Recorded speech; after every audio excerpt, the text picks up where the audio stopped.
Hello, Internet. It is I, the Malik Aaron, and welcome back to Box Office Predictions. Today, we're going to be talking about Rally Road Racers. So, as usual, we're going to be going over the pros and cons. So, let's get to it. Pros.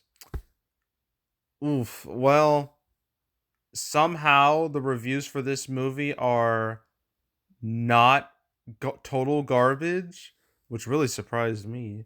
It's at 77%. Granted, there's only like 13 reviews. That's not a whole lot of reviews to really see like a real consensus there.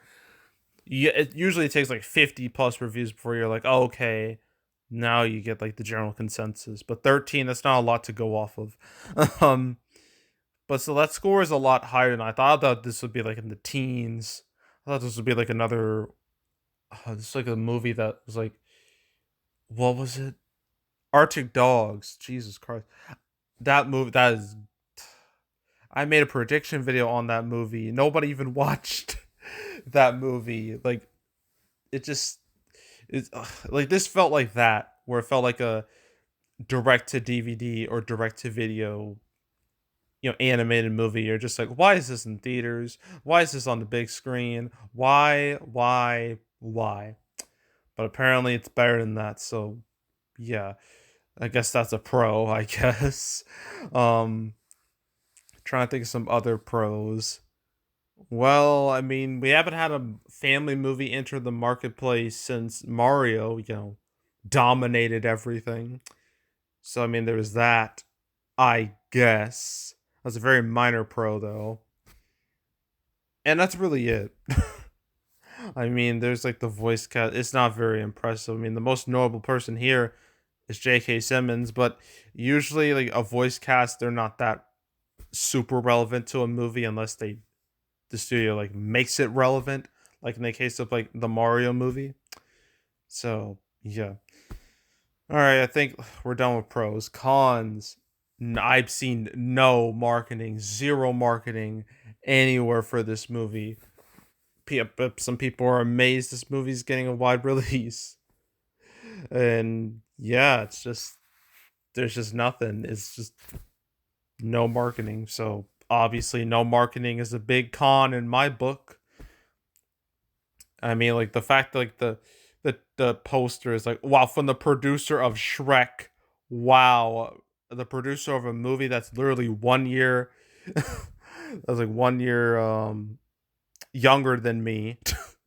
Like, yeah, that's totally relevant now. I mean, sure, Puss in Boots 2 came out, and that kind of reinvigorated like Shrek a little bit, but Shrek is still a 22-year-old movie. Like, things are bad when you're promoting it like that. So yeah. But yeah, marketing was non-existent, so that's a con. Another con is that obviously there's Mario is still playing. It's been just going and going and going like nonstop. It only hit a wall when Guardians 3 came out, but now this weekend it won't have to deal with anything. So obviously families are still gonna choose Mario, even though this is still there. But no one's gonna pick this. Everyone's gonna pick Mario. They're gonna pick funny plumber man with the mustache. that's that's who they're gonna pick, not this. So yeah, I'm dealing with Mario. That's a con. That's a huge con. Not to mention all the blockbuster esque movies coming out in the next few weeks, one after another, that will kill this movie's legs. So that's a con. And yeah, I think is that really it? I think that's it.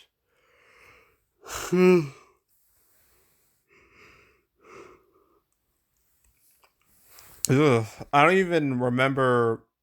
I don't even think this has a theater count, as far as I know, and it was never made public. So can't really comment on that. I can't imagine it's too high.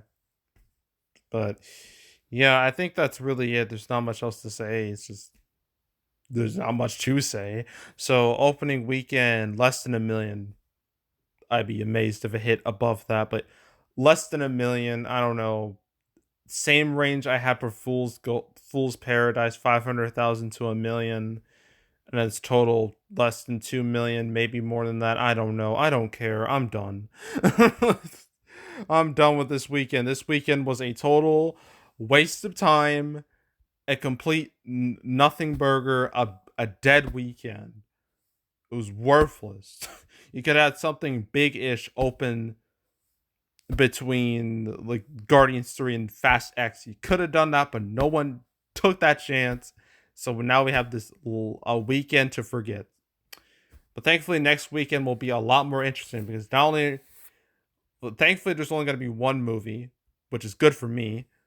But this movie is a big one, Fast X or Fast Furious 10, whatever you want to call it. I'm going to call it Fast X because this sounds cooler. Fast X, man. There's going to be a lot to discuss regarding that because that movie is like stupid expensive, not to mention it's like the beginning of the end for Fast and the Furious pretty much. And yeah, that's going to be a pretty big video, so stay tuned for that.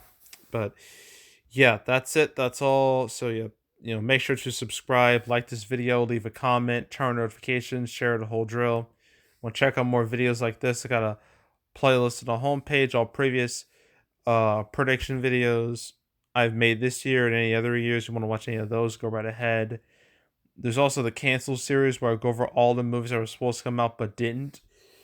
I just talked about this movie very recently because it was added to the schedule very recently. I talked about it episode 184. Talked about it alongside Killers of the Flower Moon, Napoleon, Thanksgiving, and Dreaming Wild. Talked about it alongside those. So, yeah. Want to watch that episode or any other ones I've done? There's now 189 of them. So, you want to watch any of those from beginning to now? Highly encourage you to do that. So, go do it. There's also box office recaps where I go over the box office results for any particular month. I just did April recap video 2 days ago, so you want to watch that or any other recap videos I made on the channel. I might as well mention the May recap will come out after Spider-Verse 2 or Across the Spider-Verse. So in between Across the Spider-Verse and Rise of the Beast, that's when my May recap will drop, likely. So stay tuned for that. But if you want to watch any of the past recap videos I made on the channel, you can go right ahead. And yeah, that's it. That's all. I am out. Goodbye.